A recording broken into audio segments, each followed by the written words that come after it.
ഓം ശ്രീനാരായണ ഗുരുരാധ്യാം ശിവലിംഗാര്യമധ്യമാം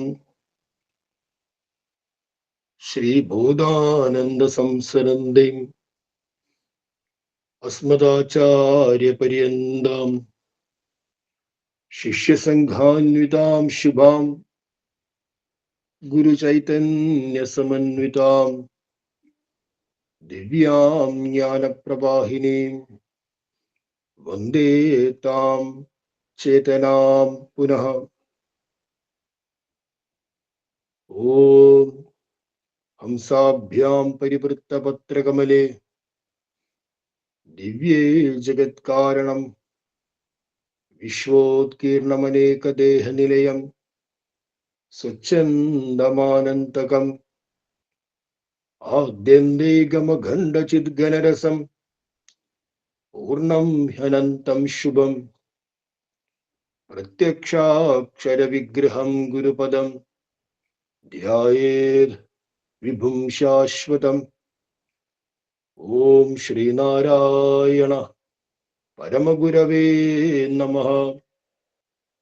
ഓം ശ്രീ ശാരദാംബായേ നമഃ.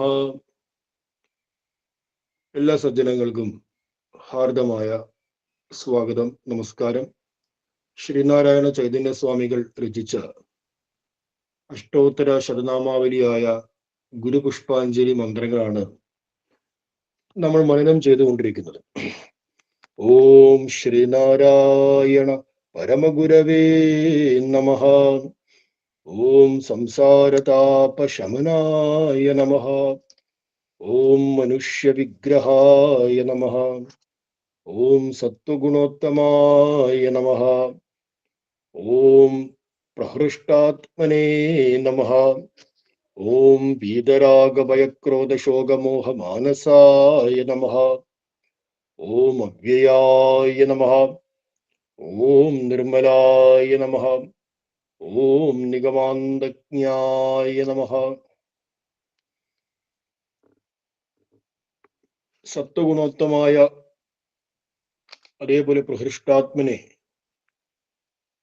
എന്നീ മന്ത്രങ്ങൾക്ക് ശേഷം അടുത്തതായി ചിന്തിക്കാൻ പോകുന്നത് ആറാമത്തെ നാമമായ ഓം വീതരാഗ ഭയക്രോധ ശോകമോഹ മാനസായ നമഃ എന്നുള്ളതാണ്. അപ്പൊ ഈ നാമത്തിന്റെ അർത്ഥം എന്ന് പറയുന്നത്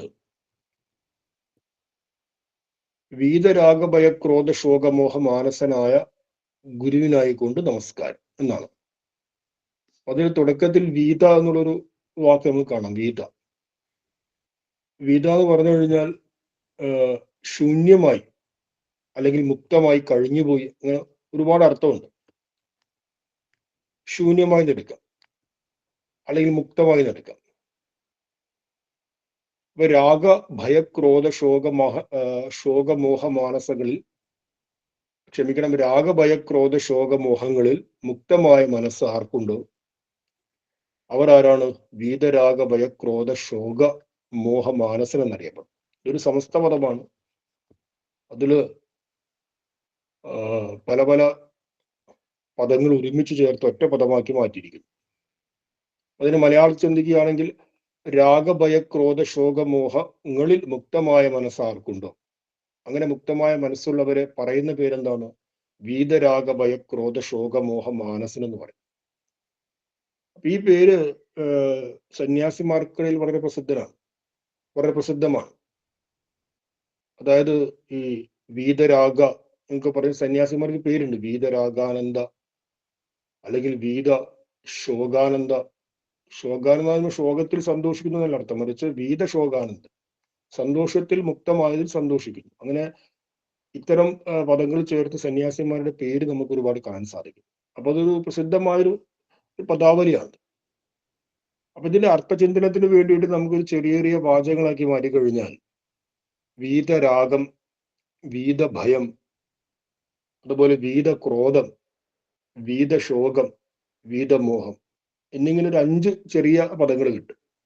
ഈ 5 ചെറിയ പദങ്ങളെയും ഓരോ പദത്തെയും എടുത്ത് വിചാരം ചെയ്താൽ ഈ നാമത്തിന്റെ പൂർണ്ണമായ ഒരു അർത്ഥം നമുക്ക് ചിന്തിക്കാൻ കഴിയും. അപ്പോൾ ഈ ഒരു പദം ഉണ്ടായിരിക്കുന്നത്, അതായത് ഇതിൽ ആദ്യത്തെ പദമാണ് രാഗം, വീതരാഗം. ആ വീതരാഗത്തെ നമ്മൾ ചിന്തിക്കുമ്പോൾ ആ രാഗം എന്നുള്ളൊരു പദം ഉണ്ടായിരിക്കുന്നത് രഞ്ജ് എന്ന് പറയുന്ന ഒരു അടിസ്ഥാന ധാതുവിൽ നിന്നാണ്. ആ രഞ്ജ് എന്ന് പറയുന്ന ധാതുവിനോട് ഗഞ്ഞ് എന്നുള്ളൊരു പ്രത്യയം ചേർക്കുമ്പോഴാണ് രാഗ എന്നുള്ള വാക്ക് കിട്ടുന്നത്. ഈ രഞ്ജ് എന്നുള്ള ധാതുവിന്റെ ഒരു അർത്ഥമായിട്ട് കൽപ്പിക്കുന്നത് രഞ്ജിപ്പിക്കുക, രസിപ്പിക്കുക, നിറം പിടിപ്പിക്കുക. ഇതാണ് മുഖ്യമായ രണ്ട് അർത്ഥങ്ങൾ. രഞ്ജയതി ഇത് രാഗം, രഞ്ജിപ്പിക്കുന്നത്, നിറം പിടിപ്പിക്കുന്നത് എന്തോ അത് രാഗം. അപ്പൊ നമ്മൾ നോക്കൂ, സംഗീതത്തിലും രാഗമുണ്ട്. അപ്പൊ സംഗീതത്തിലെ രാഗത്തെക്കുറിച്ച് ഭരതമുനി ലക്ഷണം പറയുന്നത് മനസ്സിനെ രസിപ്പിക്കുന്നത് എന്തോ അത് രാഗം. ഹിന്ദോളം എന്നൊക്കെ പറഞ്ഞ ഒരുപാട് രാഗങ്ങൾ സംഗീതത്തിലുണ്ട്. അതേപോലെ തന്നെ മാനസികമായ വികാരം, അനുരാഗം എന്ന് പറയുന്ന മാനസികമായ വൃത്തി, അതിനെക്കുറിച്ച് നിർവചനം പറയുന്നത് മനസ്സിനെ രസിപ്പിക്കുന്നത് എന്തോ അത് അനുരാഗം എന്ന് പറയും. അപ്പൊ രാഗത്തിന്റെ ഒരു അർത്ഥം എന്ന് പറയുന്നത് രസിപ്പിക്കുക എന്നുള്ളതാണ്. നമ്മുടെ ഉള്ളിൽ ഒരു രസനാത്മകമായ വൃത്തിയെ ഉണർത്തുന്നത് നമ്മുടെ മുമ്പിലുള്ള ഏതെങ്കിലും ഒരു ഘടകങ്ങളായിരിക്കും. അപ്പൊ ആ ഘടകങ്ങളും നമ്മുടെ മനസ്സും തമ്മിൽ ഒരു അനുകൂല സംവേദനയിലേക്ക് വരുമ്പോൾ അത് നമ്മുടെ മനസ്സിനെ രസഭാവത്തിലേക്ക് ഉയർത്തും. ഇപ്പൊ രസഭാവത്തിലേക്ക് ഉയർത്തിയത് ആ വസ്തുവാണ്, ആ വ്യക്തിയാണ്, ആ ഒരു സാഹചര്യമാണ് എന്ന തിരിച്ചറിവ് നമുക്കുണ്ടാകും. നമുക്ക് അതിനെ നിലനിർത്തണം, ആ വ്യക്തിയെ നമ്മുടെ കൂടെ നിലനിർത്തണം, അല്ലെങ്കിൽ ആ വസ്തുവിനെ നിലനിർത്തണം, അല്ലെങ്കിൽ ആ സാഹചര്യത്തെ നിലനിർത്തണം. അപ്പൊ അതിനുവേണ്ടി നമ്മൾ എന്ത് ചെയ്യുന്നു? അവയെ നിലനിർത്താൻ വേണ്ടി നമ്മുടെ കൂടെ എത്തിക്കാൻ വേണ്ടി പരിശ്രമിക്കുന്നു. ഈ പരിശ്രമത്തെയാണ് വാസ്തവത്തിൽ രാഗം എന്ന് പറയുന്നത്. എനിക്ക് അതിനോട് രാഗം ഉണ്ടായെന്ന് പറയുമ്പോൾ എന്താണ്? എൻ്റെ മനസ്സിനെ അത് രഞ്ജിപ്പിച്ചു. പിന്നെ രാഗത്തിന്റെ അടിസ്ഥാന ധാതു രഞ്ജാണ്, രഞ്ജിപ്പിക്കുക, രസിപ്പിക്കുക. അപ്പൊ അത് കാരണം എൻ്റെ മനസ്സിന് ഒരു രസം കിട്ടി. അപ്പൊ ആ രസം നാളെയും മറ്റന്നാളും അതിന് ശേഷവും വേണമെങ്കിൽ ആ വസ്തു എൻ്റെ കൂടെ നിലനിൽക്കണം. അപ്പൊ ആ വസ്തുവിനെ എൻ്റെ കൂടെ നിലനിൽപ്പിക്കാൻ വേണ്ടി, നിലനിർത്താൻ വേണ്ടിയിട്ട് നമ്മൾ പരിശ്രമിക്കുന്നു. ആ പരിശ്രമമാണ് ഈ രാഗത്തിന്റെ അനന്തരഫലമായി നമ്മുടെ ഉള്ളിൽ ഉണ്ടാവുന്നത്. അപ്പൊ ആ പരിശ്രമം എങ്ങനെയാണ് വരുന്നത്? നമ്മൾ സ്നേഹവാത്സല്യങ്ങൾ പ്രകടിപ്പിക്കാൻ തുടങ്ങും. ഉള്ളിൽ രാഗം ജനിച്ചാൽ ആ വസ്തു എനിക്ക് സുഖം തരുന്നുണ്ടെന്ന ബോധ്യം ഉള്ളിൽ വന്നു കഴിഞ്ഞാൽ ആ വസ്തുവിനെ കൂടെ നിലനിർത്താൻ നമ്മൾ നിരന്തരമായ സ്നേഹ ഭാവങ്ങൾ പ്രകടിപ്പിക്കും. അങ്ങനെ രാഗം അനന്തരമായിട്ട് പ്രേമഭാവത്തെയും ജനിപ്പിക്കുന്നുണ്ട്. ഇനി ഈ രഞ്ജു എന്നുള്ളതിന് മറ്റൊരു അർത്ഥമാണ് നിറം പിടിപ്പിക്കുക എന്ന് പറയും നമ്മൾ. ഒന്നിനെ കളറിങ് ചെയ്യുക. ഇപ്പൊ നിറം പിടിപ്പിക്കുക എന്ന് പറഞ്ഞു കഴിഞ്ഞാൽ ഇപ്പൊ നോക്കൂ, ഈ സംഗീതത്തിലെ രാഗം എന്നുള്ള ആ വാക്ക് ഉണ്ടായിരിക്കുന്നതും രഞ്ജു ധാതുവിൽ നിന്നാണ്. അതേപോലെ തന്നെ അനുരാഗം ഉണ്ടായിരിക്കുന്നതും രഞ്ജു ധാതുവിൽ നിന്നാണ്.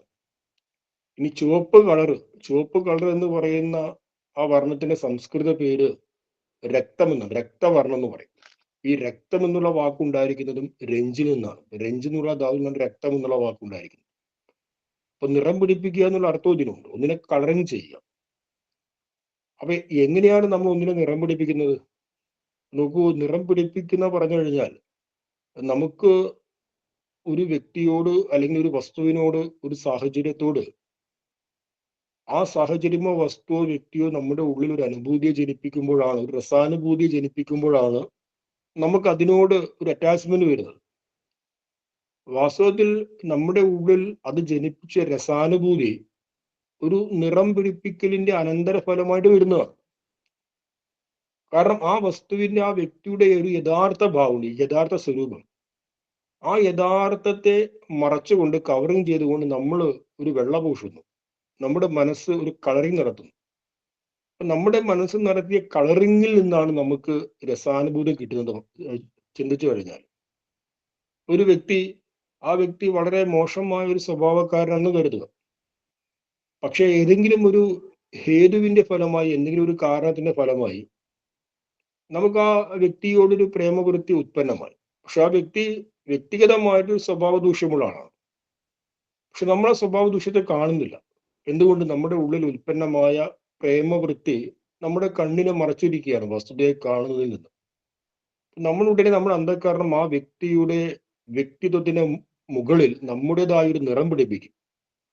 ആ വ്യക്തി വളരെ മനോഹരനായ വ്യക്തിയാണ്, സംശുദ്ധനായ സ്വഭാവമുള്ള വ്യക്തിയാണ്. അങ്ങനെ ഒരുപാട് നിറം പിടിപ്പിക്കൽ ചായം പൂശൽ നമ്മളിൽ ചേർക്കും.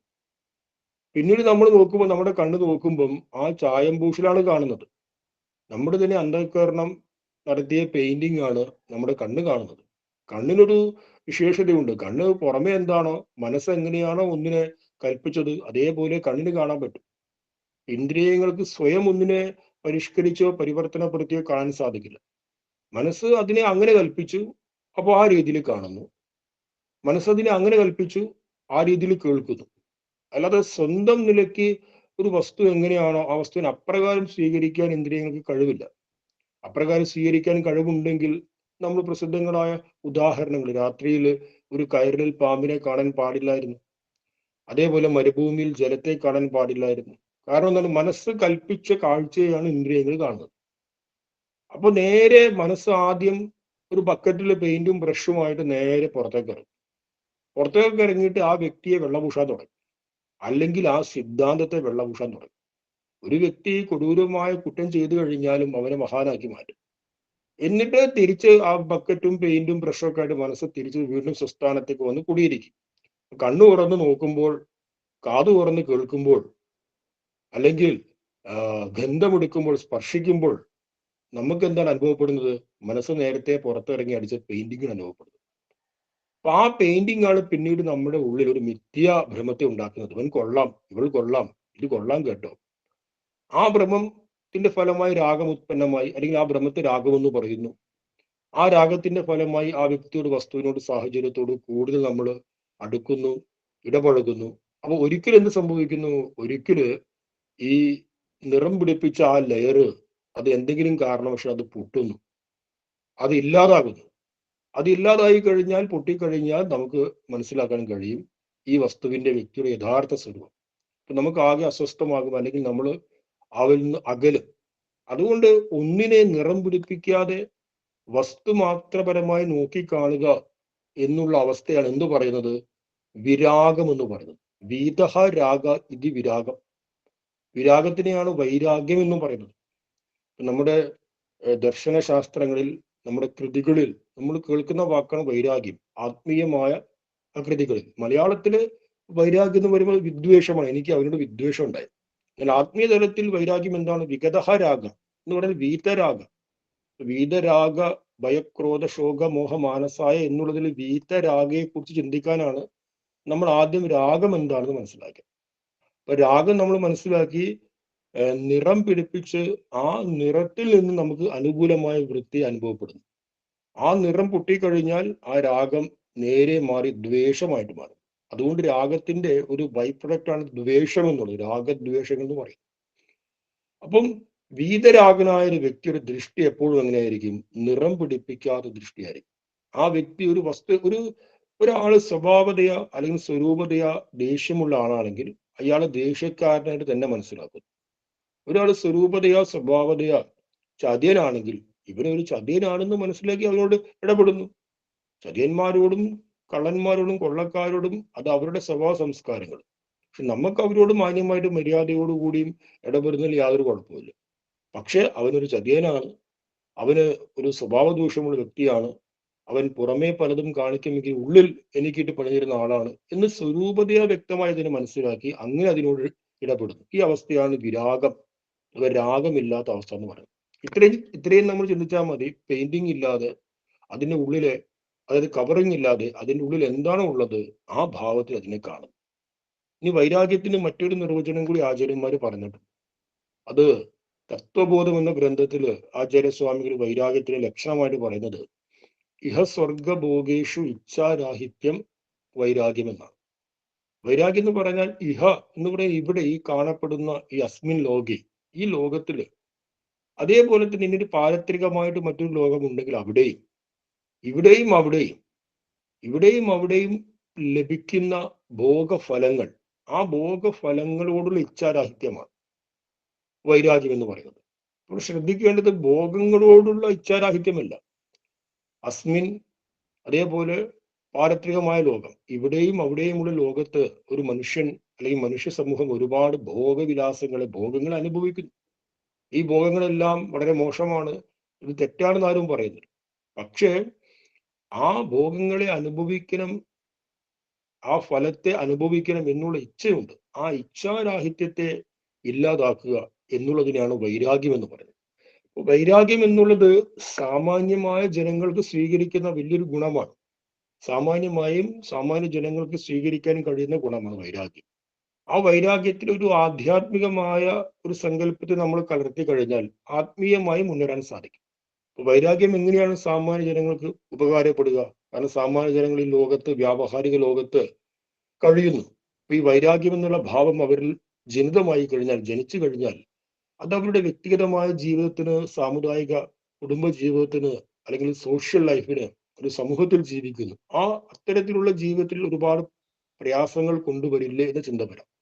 അതുകൊണ്ടാണ് നമ്മൾ രഞ്ജു ധാതുവിന്റെ നിറം പിടിപ്പിക്കുക എന്നുള്ള അർത്ഥം കൂടി ചേർത്ത് വൈരാഗ്യത്തെ മനസ്സിലാക്കി.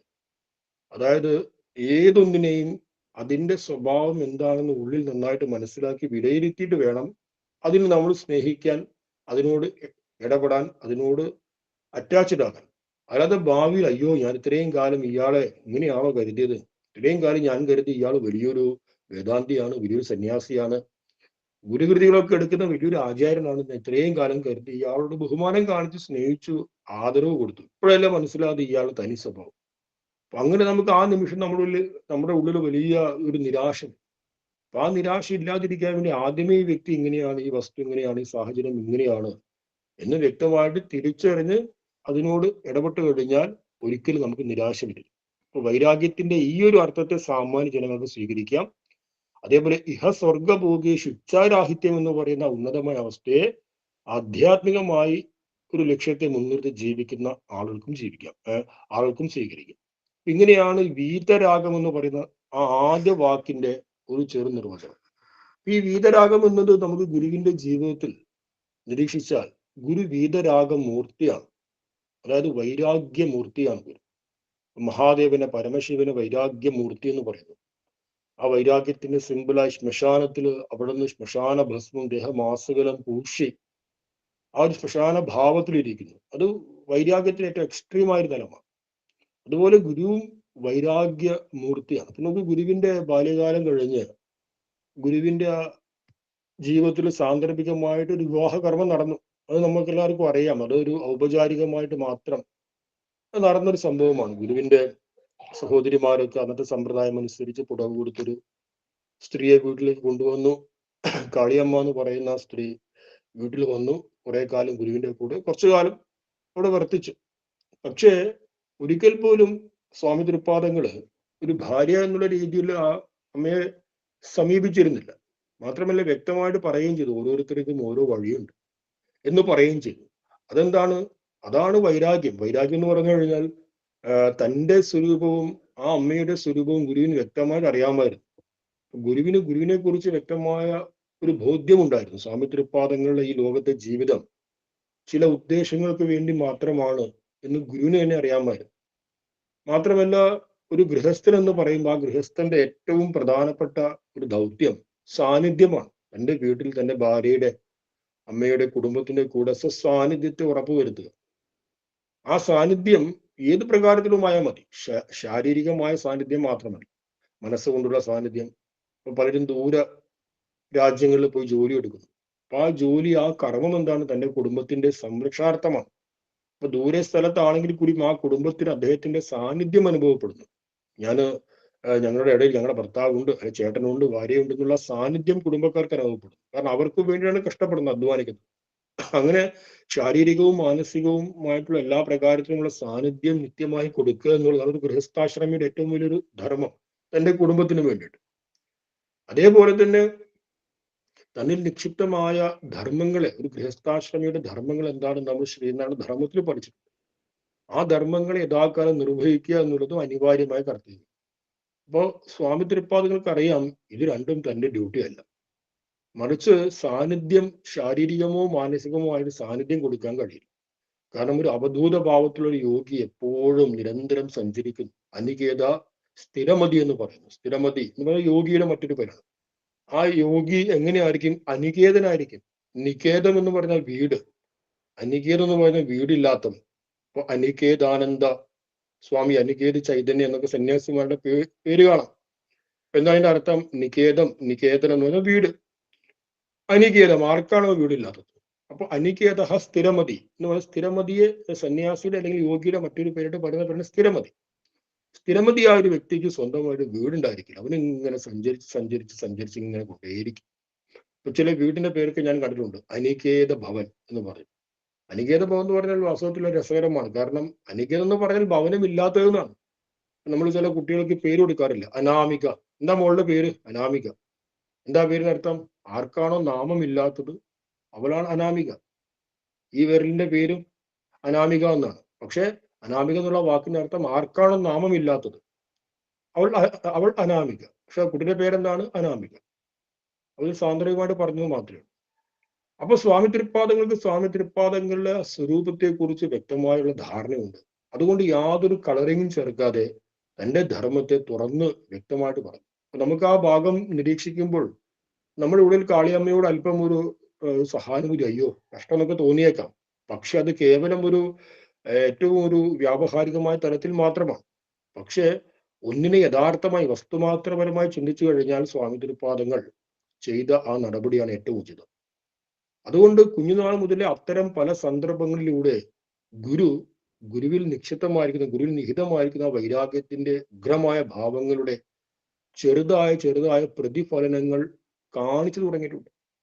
അതേപോലെ ശാരദാ പ്രതിഷ്ഠയ്ക്ക് ശേഷം സ്വാമി തിരുപ്പാദങ്ങൾ ആലുവയിലേക്ക് പോയ കാര്യം നമുക്കറിയാം.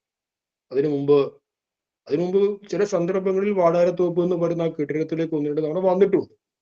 ആലുവ ആശ്രമം ഇപ്പോൾ നിൽക്കുന്ന അതേ സ്ഥലത്ത് പണ്ടൊരു കെട്ടിടം ഉണ്ടായിരുന്നു.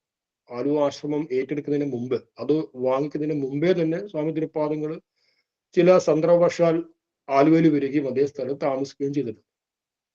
എന്നാൽ സ്വാമി തിരുപ്പാദങ്ങളുടെ വലിയ കർമ്മഭൂമിയായ അരിയപ്പുറവും ശിവഗിരിയും ഒക്കെ ചില സാഹചര്യങ്ങളാൽ ശാരദാ പ്രതിഷ്ഠയ്ക്ക് ശേഷം ഗുരുദേവൻ വിട്ടു പോവുകയാണ് ചെയ്തത്. എന്നിട്ട് ഗുരു പറയുന്നുണ്ട്, നേരെ ഒരു ഗുരുഭക്തന്റെ അടുത്ത് ചെന്നിട്ട് അവിടമൊക്കെ അവരെ ഏൽപ്പിച്ച് നമുക്കിരിക്കാൻ ഒരു സ്ഥലം വേണമല്ലോ എന്ന് പറഞ്ഞിട്ടാണ് ആലുവയിലേക്ക് പോകുന്നത്. അപ്പൊ നോക്കൂ, ഇത്രയും കാലം വലിയ പ്രവർത്തനം നടത്തിയ, ലോകത്തെ തന്നെ കീഴ്മേൽ മാറ്റിമറിച്ച അരുവിപ്പുറം പ്രതിഷ്ഠ ലോകത്തിന്റെ സാംസ്കാരിക ചരിത്രത്തിൽ സമാനതകളില്ലാത്ത ഒരു സംഭവമാണ് അരുവിപ്പുറം പ്രതിഷ്ഠ. അപ്പൊ ആ അരുവിപ്പുറം പ്രതിഷ്ഠയുടെ ഉപജ്ഞാതാവ് എന്ന രീതിയിൽ എന്നെന്നും എല്ലാ കാലത്തും ഗുരുവിന് അതിന്റെ മഹിമയേറ്റ് അവിടെ കഴിയാമായിരുന്നു. അല്ലെങ്കിൽ ശിവഗിരിയിൽ കഴിയാമായിരുന്നു, ശാരദാദേവിക്ക് സമീപം കഴിയാമായിരുന്നു. പക്ഷെ ഒരൊറ്റ നിമിഷം കൊണ്ട് അതിനെല്ലാം മാറ്റിവെച്ചുകൊണ്ട് അവിടമൊക്കെ അവരെ ഏൽപ്പിച്ചു, നമുക്കിരിക്കാൻ ഇനി സ്ഥലം വേണമെന്ന് ഗുരു പറഞ്ഞു. അപ്പൊ ആ ഗുരുവിന്റെ ആ സ്റ്റേറ്റ്മെന്റിനെ നമ്മൾ പരിശോധിച്ചു കഴിഞ്ഞാൽ സ്വാമി തൃപ്പാദങ്ങൾ തന്നെ പ്രഖ്യാപിച്ച ആരില്ലാത്ത പ്രവൃത്തി എന്നുള്ള ഭാവത്തെ കാണാൻ സാധിക്കും. ഒരു വിരക്തനായ, വൈരാഗ്യായ, രാഗമൊട്ടുമില്ലാത്ത ഒരു മഹാത്മാവിന് മാത്രമേ അങ്ങനെ ചെയ്യാൻ സാധിക്കൂ. ഇപ്പൊ നമ്മള് ഏതെങ്കിലും ഒരു സ്ഥലത്ത് ഒരു വർഷം അല്ലെങ്കിൽ 2 വർഷം നമ്മൾ എന്തെങ്കിലുമൊക്കെ ഒന്ന് പ്രയത്നിച്ചു കഴിഞ്ഞാൽ, എന്തെങ്കിലുമൊക്കെ അല്പം പ്രവർത്തനങ്ങൾ നടത്തി കുറച്ച് ആൾക്കാരൊക്കെ കൂട്ടി ഒരു 2 വർഷം 1-2 വർഷം അവിടെ നമ്മൾ മുന്നോട്ട് പോയി കഴിഞ്ഞാൽ പിന്നെ നമുക്ക് ആ പ്രദേശമോ ആ സ്ഥാപനമോ വിടാൻ വലിയ ഒരു പ്രയാസമുണ്ടായിരിക്കും. കാരണം എന്താണ്? കാരണം നമ്മുടെ മനസ്സുമായിട്ട് അത് അത്രയും അറ്റാച്ച്ഡ് ആയി കഴിഞ്ഞു. നമ്മുടെ മനസ്സിൽ അതിനോട് രാഗം ജനിതമായി കഴിഞ്ഞു.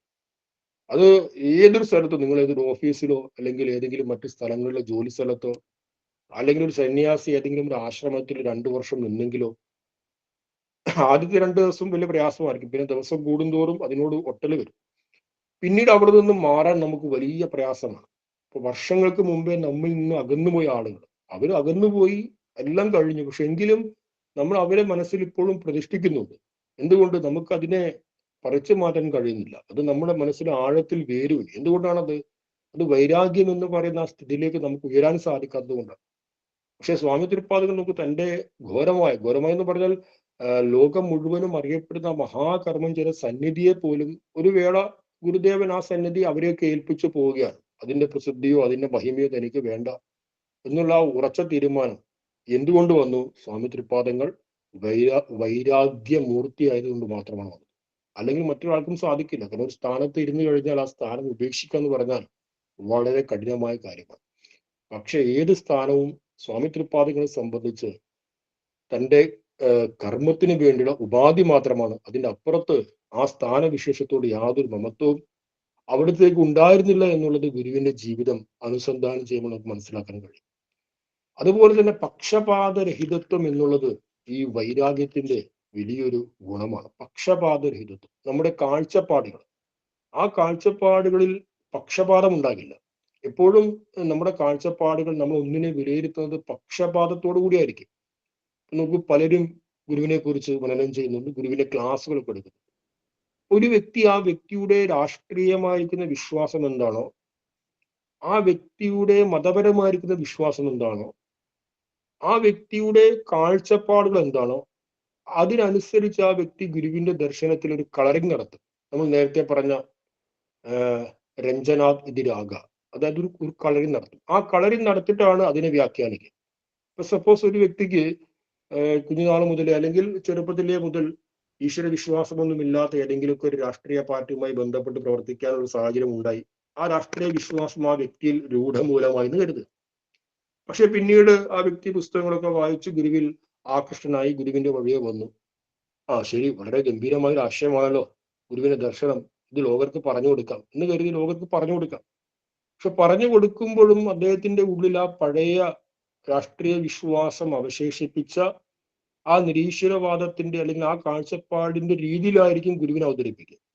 നിങ്ങൾ പല വ്യക്തികളും, നിങ്ങൾ ചുറ്റുപാടുമുള്ള പല വ്യക്തികളും, അതായത് ഗുരുവിനെ കുറിച്ച് പറയുന്ന വ്യക്തികൾ അവരുടെ ഒരു രാഷ്ട്രീയമായ പശ്ചാത്തലത്തെ മനസ്സിലാക്കി അവരുടെ വാക്കുകളെ ശ്രമിച്ചു കഴിഞ്ഞാൽ ആ രാഷ്ട്രീയമായ കാഴ്ചപ്പാടായിരിക്കും അവർ ഗുരുവിലൂടെ സ്ഥാപിക്കാൻ ശ്രമിക്കുന്നത്. കാരണം എന്താണ്, അത് പക്ഷപാതരഹിതം, പക്ഷപാതപരമായി, പക്ഷപാതത്തോടു കൂടി ഗുരുവിനെ മനസ്സിലാക്കാൻ ശ്രമിക്കുന്നു.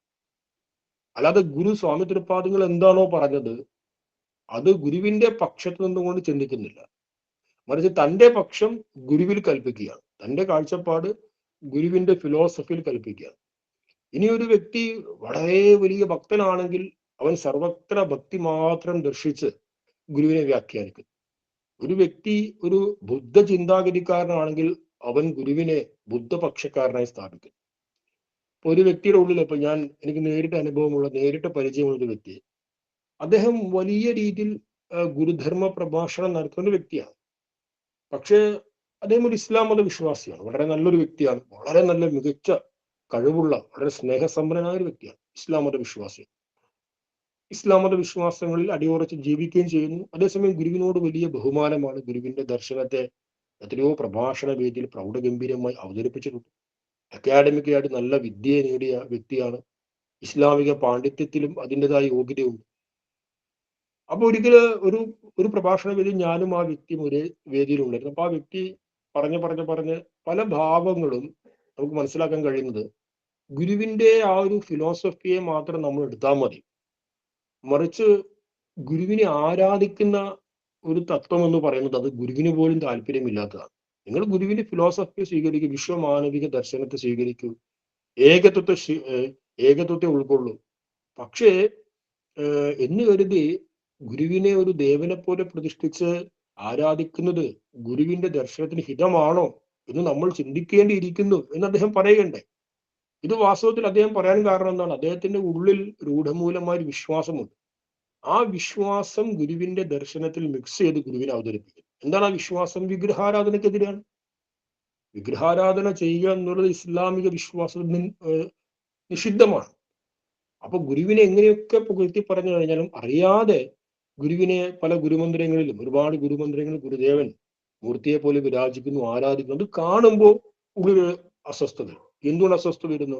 കാരണം തൻ്റെ ഉള്ളിൽ ആ വിശ്വാസമുണ്ട്. നേരെ മറിച്ച് സ്വാമി തൃപ്പാദങ്ങളെ ശിഷ്യപരമ്പരയാ ബഹുലക്ഷം ജനങ്ങൾ സമാരാധന ചെയ്തത് ഇങ്ങനെയാണ് എന്നുള്ള വസ്തുമാത്ര ചിന്തനത്തോടു കൂടി അതിനെ അംഗീകരിക്കാൻ കഴിഞ്ഞിരുന്നെങ്കിലോ, അതിനെ അംഗീകരിക്കാൻ കഴിഞ്ഞാൽ അതിനെ നമുക്ക് പറയാം വൈരാഗ്യം എന്ന് പറയാം. ഒരു വസ്തു എങ്ങനെയാണോ അതിന് അപ്രകാരം അംഗീകരിക്കും. അപ്പൊ തൻ്റെ പക്ഷം ചേർത്ത് ഒന്നിനെ കാണുന്നത് എന്തുകൊണ്ടാണ്? അത് നമ്മുടെ ഉള്ളിൽ രാഗമുള്ളത് കൊണ്ടാണ്. അങ്ങനെ കാണുന്ന ഒരു വ്യക്തിക്കും, അങ്ങനെ കാണുന്ന ഒരാൾക്കും യഥാർത്ഥമായ വസ്തു നിർണയത്തിലേക്ക് എത്തിച്ചേരാൻ സാധിക്കില്ല. എപ്പോഴും തൻ്റെ പക്ഷത്തോട് ചേർന്ന് എല്ലാത്തിനും വിലയിരുത്തും. അപ്പൊ വൈരാഗിയായ വിരക്തനായ ഒരു വ്യക്തിക്ക് പക്ഷപാതരഹിതത്വ ഭാവം ഉണ്ടാവും. സ്വാമി തൃപ്പാദങ്ങളുടെ ജീവിതത്തിൽ ഉടനീളം ഗുരുദേവൻ ഈ പക്ഷപാതരഹിതത്വമായ നിലപാട് പുലർത്തി. ഒരു യോഗി അല്ലെങ്കിൽ സന്യാസി, ഗുരുവിനെ നമ്മൾ സന്യാസി എന്ന നിലയിലേക്ക് കൊണ്ടുവരാൻ ആഗ്രഹിക്കുന്നത്. പക്ഷെ ഇനി കൂടി ഒരു യോഗി, ഇപ്പോൾ സന്യാസിമാരും യോഗിമാരൊക്കെ പൊതുവായി ചെയ്യുന്ന ഒരു കാര്യമാണ്, അവരുടെ ജീവിതത്തിൽ പൂർവാശ്രമവുമായിട്ടുള്ള ബന്ധം അവർക്കുണ്ടാവില്ല. ഇപ്പൊ ഗൃഹസ്ഥന്മാരെ സംബന്ധിച്ച് പൂർവാശ്രമം എന്നുള്ളൊരു കൺസെപ്റ്റ് ഇല്ല. ഇപ്പൊ ഗൃഹസ്ഥന്മാർ ഉൾപ്പെടുന്ന ഒരു പ്രസ്ഥാനത്തിന്, ഒരു കൂട്ടായ്മയ്ക്ക്, ആ ഗൃഹസ്ഥന്മാരുടെ തന്നെ ഭാര്യ, ഭർത്താവ്, മക്കള്, സഹോദരി സഹോദരന്മാർ എല്ലാവരും ചേർന്ന് പല സംഘടനകളും ഭാഗമാക്കാം. കാരണം ഗൃഹസ്ഥാശ്രമത്തെ സംബന്ധിച്ച് പൂർവാശ്രമം ഒന്നുമില്ല. മാത്രമല്ല ഭാര്യയോ ഭർത്താവോ ശത്രുപക്ഷം നിർത്തേണ്ട ആളുമല്ല.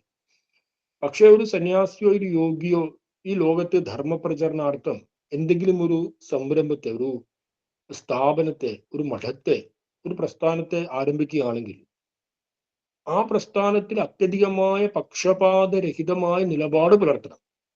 ആ നിലപാട് പുലർത്തണമെങ്കിൽ ആ വ്യക്തിയുടെ ഉള്ളിൽ വലിയ രീതിയിലുള്ള വൈരാഗ്യം ഉണ്ടാകും.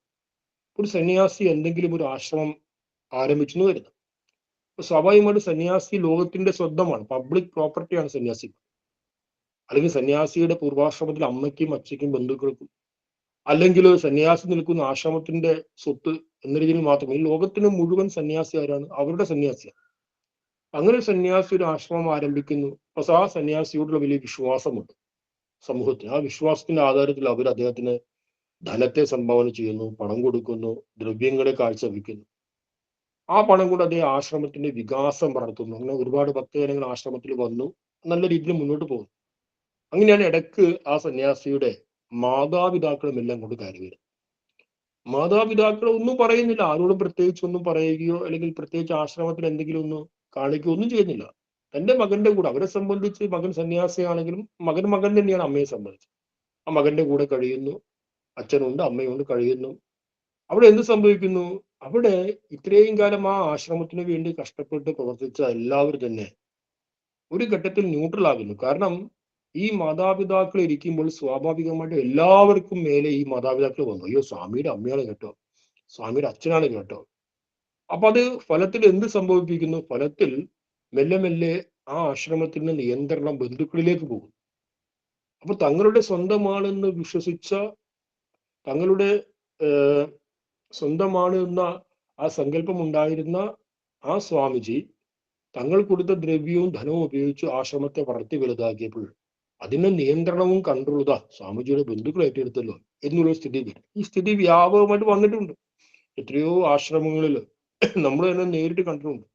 ആ ആശ്രമങ്ങൾ വലിയ ആശ്രമങ്ങളായിരിക്കും, പക്ഷെ ആശ്രമങ്ങളെ മുഴുവൻ അടക്കി ഭരിക്കുന്നത് ഈ അവിടുത്തെ മഠാധിപതി ആയിരിക്കുന്ന സന്യാസി വര്യന്റെ ബന്ധുക്കളായിരിക്കും. ആ സന്യാസിയുടെ ജ്യേഷ്ഠനോ അനുജനോ അച്ഛനോ അമ്മയോ ആരെങ്കിലും ആയിരിക്കും. ഇത് ആശ്രമ മേഖലകളിൽ കാണാവുന്ന ഒരു പ്രതിഭാസമാണ്. എന്തുകൊണ്ട്? അവിടെ ഈ സന്യാസി പോലും തന്റെ ബന്ധുക്കൾ വന്നു കഴിഞ്ഞാൽ ന്യൂട്രലായി പോകും.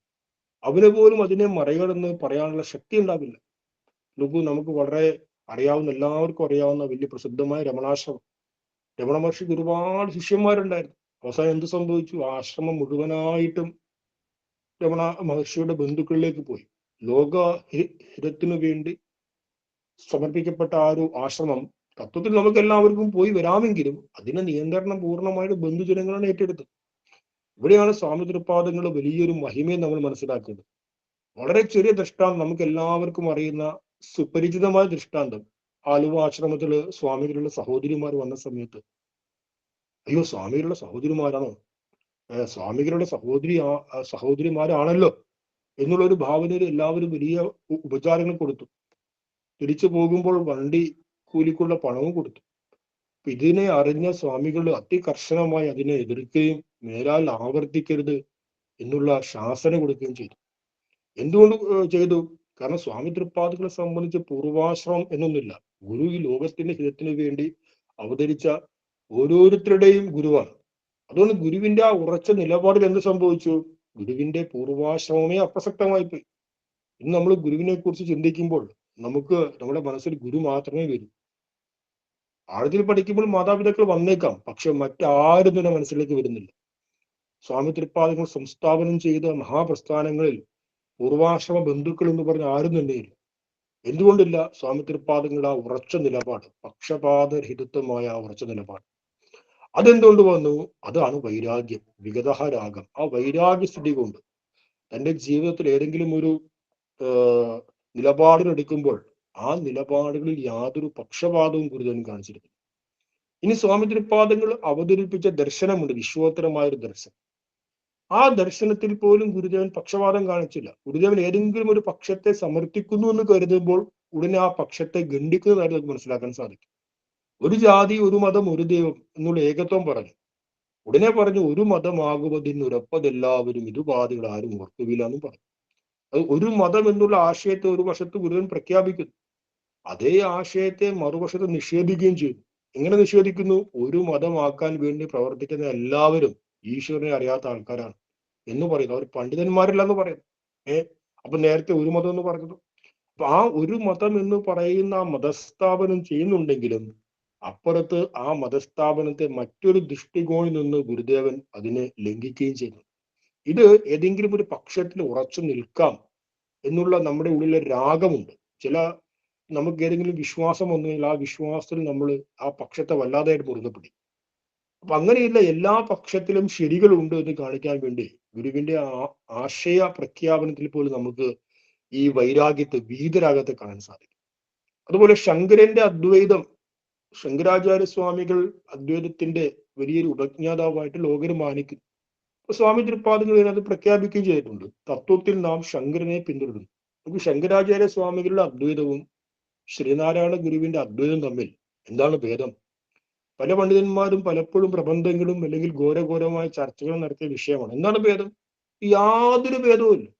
ആർക്കെങ്കിലും പറയാൻ സാധിക്കുമോ ശങ്കരാചാര്യ സ്വാമികളുടെ അദ്വൈതത്തിൽ ബ്രഹ്മം എന്ന് പറയുന്നത് അല്പം ഗ്രേഡ് കുറഞ്ഞ ബ്രഹ്മമാണ്, അല്ലെങ്കിൽ ഗുരുവിന്റെ അദ്വൈതത്തിൽ ബ്രഹ്മം ഗ്രേഡ് കൂടിയ ബ്രഹ്മമാണ്, അല്ലെങ്കിൽ ശങ്കരാചാര്യ സ്വാമികളുടെ അദ്വൈതത്തിൽ ബ്രഹ്മത്തെ അവതരിപ്പിച്ചിരിക്കുന്നത് വളരെ ഗ്രേഡ് കൂടിയ ബ്രഹ്മമാണ്, ഗുരുവിന്റെ ഇതിൽ ഗ്രേഡ് കുറഞ്ഞതാണ് എന്ന് ആർക്കും പറയാൻ പറ്റും? ത്രികാലങ്ങളെയും വ്യാപ്തമായിരിക്കുന്ന, സർവവ്യാപിയായിരിക്കുന്ന തത്വമായിട്ട് തന്നെയാണ് ശങ്കരാചാര്യ സ്വാമികളും ഗുരുദേവനും അദ്വൈതത്തെ സമീപിച്ചത്. സൈദ്ധാന്തികമായിട്ട് യാതൊരു ഭേദവുമില്ല. ഭേദം എവിടെയാണ്? ഭേദം സാമൂഹ്യ വീക്ഷണത്തിൽ മാത്രമാണ് ഭേദമുള്ളത്. സാമൂഹ്യ വീക്ഷണത്തിൽ ശങ്കരാചാര്യ സ്വാമികൾ പറഞ്ഞു, സമൂഹം എന്ന നിലക്ക് അദ്വൈതം കൊണ്ടുവരാൻ കഴിയില്ല. കാരണം അദ്വൈതം എന്താണ്? ഏകത്വമാണ്. സമൂഹത്തിൽ എപ്പോഴും ഭിന്നതകൾ ഉണ്ടാവും. കാരണം വ്യവഹാരയുക്തമാണ് സമൂഹം. അപ്പൊ പരസ്പരം വ്യവഹാരങ്ങൾ ചെയ്യണമെങ്കിൽ അവൻ ആര്, ഇവൻ ആര്, അതാര് എന്നറിയണം. അവൻ ബ്രാഹ്മണനാണ് എന്നറിഞ്ഞാൽ എങ്ങനെയാണോ ഒരു ബ്രാഹ്മണനോട് പെരുമാറേണ്ടത് അങ്ങനെ പെരുമാറാം. അവനൊരു ക്ഷത്രിയനാണെന്ന് അറിഞ്ഞാൽ എങ്ങനെയാണോ ക്ഷത്രിയനോട് പെരുമാറേണ്ടത് അങ്ങനെ പെരുമാറാം. അതുകൊണ്ട് ബ്രാഹ്മണ ക്ഷത്രിയ വർണ്ണങ്ങൾ ഇവിടെ വ്യവഹാര തലത്തിൽ ആവശ്യമാണ്. പാരമാർത്ഥികമായിട്ട് മാത്രമാണ് അദ്വൈതം അഥവാ ഏകത്വം എന്ന് ശങ്കരാചാര്യ സ്വാമികൾ പറഞ്ഞു. സ്വാമി തൃപ്പാദങ്ങൾ ആ ആശയത്തെ അംഗീകരിച്ചിരുന്നില്ല. അദ്വൈതം പാരമാർത്ഥികമായിട്ട് അബ്സല്യൂട്ടായിട്ട് അദ്വൈതം ഉണ്ടെങ്കിൽ വ്യവഹാര തലത്തിലും അദ്വൈതം വേണം. വ്യവഹാര തലത്തിൽ പ്രയോജനപ്പെടാത്ത ഒരു ആശയം നമുക്ക് എന്തിനാണ്? നമ്മൾ വാക്കുകൾ കൊണ്ട്, അത് കുമാരനാശൻ വ്യക്തമായിട്ട് പറയുന്നില്ല, എങ്കിലും ബ്രഹ്മവിദ്യ നിന്നിൽ എത്തി കാണുന്ന വൈപരീത്യം എന്ന് പറയുന്നു. വേദങ്ങളറ്റ പൊരുളിനെ കാഹളമൂതി വാഴ്ത്തി, വേദങ്ങളറ്റ പൊരുളിനെ കാഹളമൂതി സത്യമാണെന്ന് വാഴ്ത്തി. അങ്ങനെയുള്ള വേദങ്ങൾ പഠിപ്പിക്കുന്ന വൈദിക മാനികൾ വ്യവഹാര തലത്തിൽ ഭിന്നതകളെ കാണുകയാണെങ്കിൽ പിന്നെ എന്തിനാണ് വേദത്തിന്റെ ഏകത്വ ദർശനം?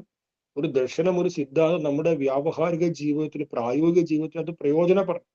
അതുകൊണ്ട് പ്രായോഗിക ജീവിതത്തിൽ പ്രയോജനപ്പെടാത്തൊരു ദർശനമായിട്ട് അദ്വൈതത്തെ മാറ്റരുത്. അപ്പൊ ശങ്കരാചാര്യ സ്വാമികൾ വ്യവഹാരത്തിൽ ഈ പറയുന്ന ഭിന്നതകൾ അംഗീകരിക്കുന്നു. പക്ഷെ സ്വാമി തൃപ്പാദങ്ങളും അതിനെ അംഗീകരിക്കുന്നു. ശരിയാണ്, അദ്വൈതത്തെ, ഏകത്വത്തെ വ്യവഹാര തലത്തിലേക്ക് കൊണ്ടുവരാൻ കഴിയില്ല. സമ്മതിച്ചു, നിങ്ങളുടെ വാദം സംഭവിച്ചു. പക്ഷേ വ്യവഹാര തലത്തിലെ ഭിന്നത എന്ന് പറയുന്നത് ബ്രാഹ്മണൻ, ക്ഷത്രിയൻ, വൈശ്യൻ എന്നീ പ്രകാരത്തിലുള്ള ഭിന്നതകളല്ല. മറിച്ച് നിങ്ങൾക്ക് ഭിന്നതകളെ കാണണമെങ്കിൽ അതിനെ ജീവിവർഗമായിട്ട് കാണും. പശു ഒരു ജീവിവർഗം, പൂച്ച വേറൊരു ജീവിവർഗം, മനുഷ്യൻ വേറൊരു ജീവിവർഗം. അങ്ങനെ ജൈവികമായ ഭിന്നതകൾ മാത്രമേ ഇവിടെ ഉള്ളൂ, അല്ലാത്ത ഒരു ഭിന്നതയില്ല എന്ന് സ്വാമി തൃപ്പാദങ്ങൾ പറഞ്ഞു. അപ്പൊ നോക്കൂ, സൈദ്ധാന്തികപരമായിട്ട് ശങ്കരന്റെ അദ്വൈതത്തെ അംഗീകരിക്കുമ്പോഴും സാമൂഹ്യപരമായിട്ട് അതിനെ നിഷേധിക്കുന്നു.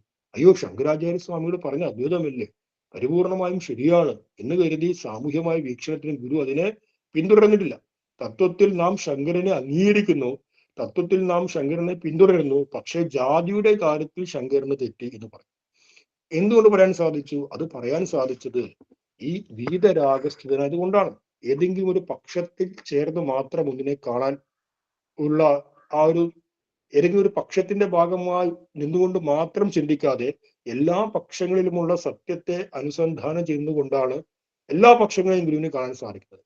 ഇനി ഗുരു വേദത്തിന്റെ, നമ്മുടെ ഹിന്ദു സമൂഹത്തിൽ സനാതന ധർമ്മത്തിന്റെ അടിത്തറയായിട്ട് വർത്തിക്കുന്ന വേദം എന്ന് പറയുന്ന ഗ്രന്ഥം, ആ വേദരാശിയെ സ്വാമി തൃപ്പാദങ്ങള്, ആ വേദരാശിയുടെ, ആ വേദത്തിന്റെ ഏറ്റവും മർമ്മപ്രധാനമായ ഒരു ആശയം എന്ന് പറയുന്നത് വേദത്തിന്റെ അപൗരുഷേയവാദമാണ്. അപൗരുഷേയം എന്ന് പറഞ്ഞാൽ പടച്ചവനാണ് ഉണ്ടാക്കിയത്, സാക്ഷാൽ പടച്ച തമ്പുരാനാണ് വേദം ഉണ്ടാക്കിയത്, ഒരു മനുഷ്യനുമല്ല. അതാണ് അപൗരുഷേയവാദം. അന്നത്തെ കാലത്ത് ഈ അപൗരുഷേയവാദത്തെ ഖണ്ഡിക്കാൻ കഴിയില്ലായിരുന്നു. ഖണ്ഡിച്ചു കഴിഞ്ഞാൽ അവൻ സമൂഹത്തിന് പുറത്താണ്. കാരണം വേദത്തിന്റെ പ്രാമാണികതയെ, വേദത്തിന്റെ ഈശ്വരീയതയെ ചോദ്യം ചെയ്തു കഴിഞ്ഞാൽ അവൻ പുറത്താണ്, സമൂഹം പൂർണ്ണമായിട്ടും പുറത്താണ്. ഇത്ര രൂഢമൂലമായ വിശ്വാസമുള്ള ഒരു കാലഘട്ടമായി.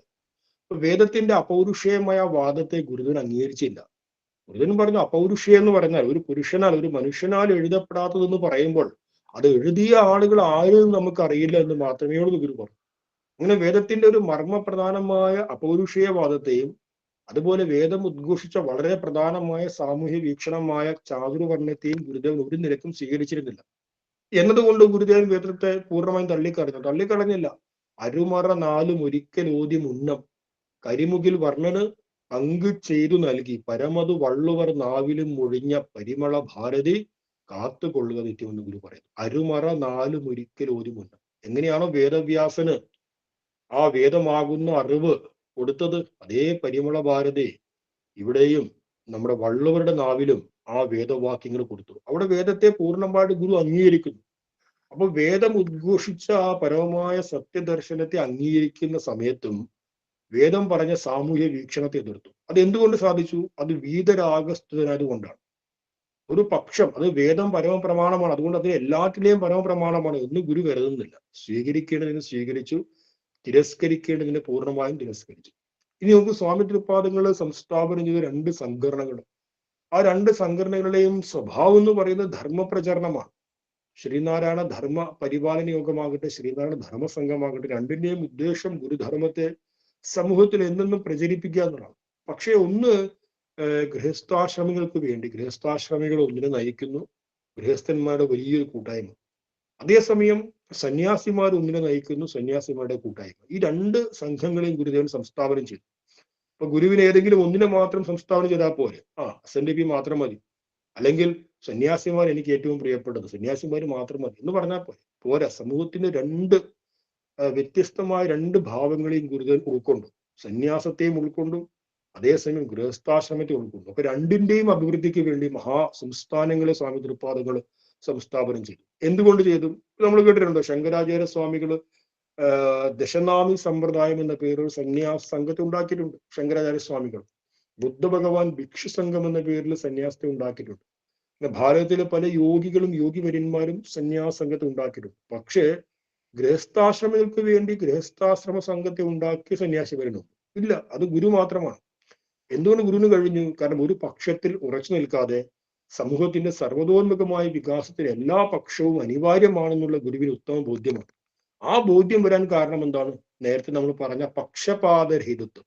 ആ പക്ഷപാതരഹിതത്വം ഉത്പന്നമാക്കിയത് വീതരാഗസ്ഥിതനായതുകൊണ്ടാണ്.